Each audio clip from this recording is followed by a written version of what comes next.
Hello everyone, this is Arko from Enhance English এবং আজকে আমরা কথা বলবো IELTS এর রাইটিং টাস্ক 1 একাডেমিক পার্ট নিয়ে। So let's start. সো একাডেমিকে আপনার যে রাইটিং টাস্ক 1 একাডেমিক যেটা আছে সেখানে আপনার টাস্ক একটু লিখে নিই টাস্ক 1 এখানে আপনার মানে একদম মেইন বলতে গেলে তিন রকমের জিনিস আছে। একটা হচ্ছে গ্রাফ টাইপস আর কি। ওকে, একটা হচ্ছে ফ্লো চার্ট আর একটা হচ্ছে ম্যাপস। সো আজকে বেসিক্যালি আমরা গ্রাফটা নিয়ে কথা বলবো, নেক্সট ভিডিওতে আমরা ফ্লোচার্ট আর ম্যাপ নিয়ে কথা বলবো। সো গ্রাফ হচ্ছে আপনার এখানে চার রকমের আছে। So you have your pie chart, you have your bar graph, you have your line graph, and you have your tables. এখন এই যে চারটা আমি লিখলাম এগুলো কিন্তু ছোট ছোট করে মানে একটা একটা করেও আসতে পারে, কিন্তু মেজরিটি অফ দ্য টাইম দেখা যায় এটা মোর দ্যান ওয়ান আসে, কিন্তু এটার কিন্তু একটা ডিফারেন্ট নাম আছে।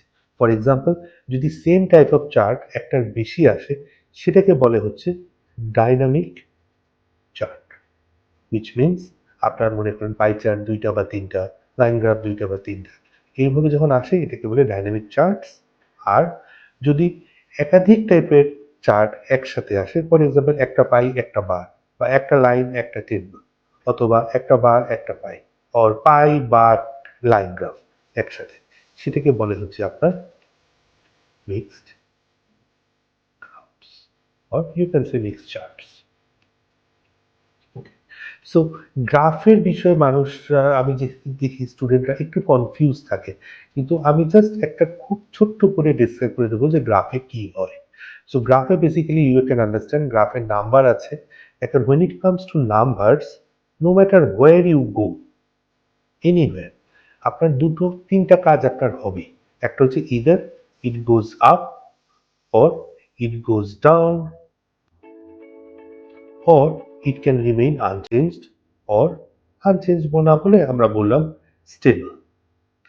এখন এই যে তিনটা জিনিস হয় আপনার একটা নাম্বার দিয়ে, তিনটা কিন্তু যখন একসাথে হয় আমরা কিন্তু ওটাকে বলি ফ্লাকচুয়েট।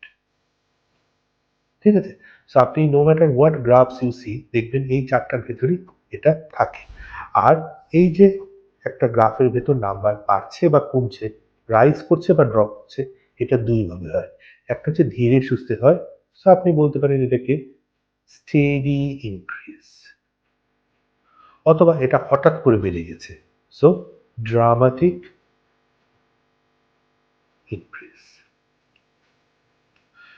যখন এটা ড্রপ করে, আস্তে করে ড্রপ করলে স্টেডি ড্রপ, হঠাৎ করে ড্রপ করলে বা হঠাৎ করে ড্রপ করলে সেটা হচ্ছে ড্রামাটিক ড্রপ। দ্যাটস ইট, আপনার গ্রাফে কিন্তু আর এখানে কিছু করার নেই।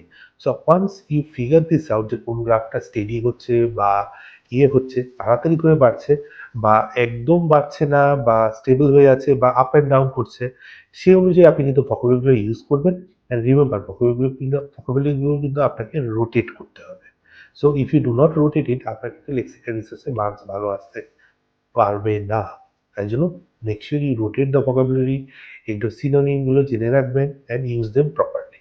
ওকে, এখন in case of this graphs আমি আপনাদেরকে কয়েকটা ফটো দেখাবো so that you understand which graphs are what.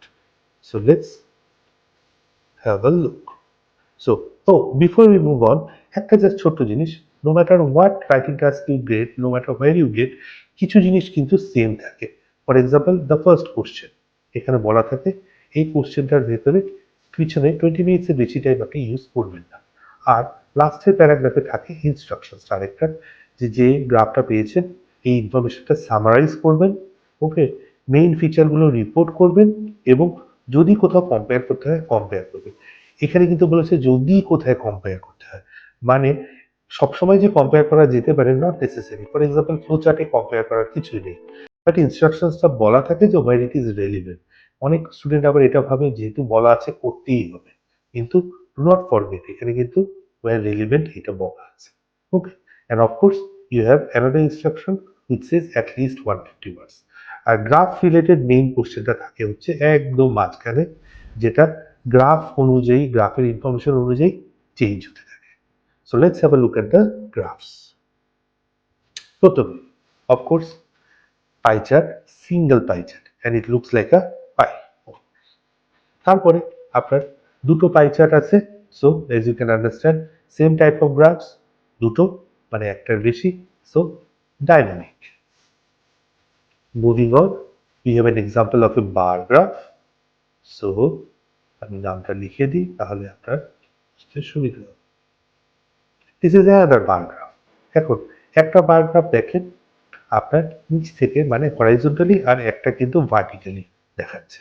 So vertically থাকুক বা হরাইজন্টালি থাকুক আপনার এক্সপ্লেনেশন কিন্তু সেম থাকবে। There is no such difference between them. আর যেহেতু আপনাকে কালার বা এক্স অ্যাক্সিস ওয়াই অ্যাক্সিস বর্ণনা করতে হয় না, তাই জন্য আপনার দুটো গ্রাফের ভেতর যাই ডিসক্রাইব করেন না কেন it remains the same. I mean the style in which you describe it remains the same. Moving on, you have a line graph. স্টুডেন্টরা এটা নিয়ে একটু প্যারা পায়, হাউএভার মনে রাখবেন আপনি যদি বার গ্রাফটা ভালো করে বোঝেন line graph becomes quite easy to understand. And then you have tables. So এখানে দুটো টেবিল আছে, বাট একটা টেবিলও আসতে পারে, মোর দ্যান ওয়ান টেবিলও আসতে পারে। So this is year table, or you can say tables or dynamic tables.